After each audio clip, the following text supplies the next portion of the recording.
شايفه ان هي احسن لك تاخد شقه، احسن لك تاخد دوبلكس، احسن لك تاخد بنت هاوس.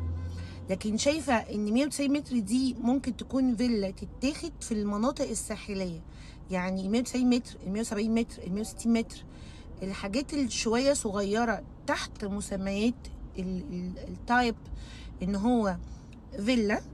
خلينا دايما ناخدها في المناطق الساحليه، هتكون لذيذه وخفيفه واحنا مش محتاجين اكتر من كده، لان معظم الوقت بنبقى احنا بره البيت بنخرج، احنا بس بنرجع ناكل وننام، يعني حاجات استعمالها خفيف. بس لما بتكون سكن اساسي يومي بنستعمله وبنستخدمه، لا اعتقد ان هي لعيله هتكون صعبه. فانا النهارده جاي بقول لك ما تخليش اللي اوت تخدعك، وما تخليش ان بعض الاسعار تخدعك وتحت مسمى انا واخد فيلا، لا، انا عايز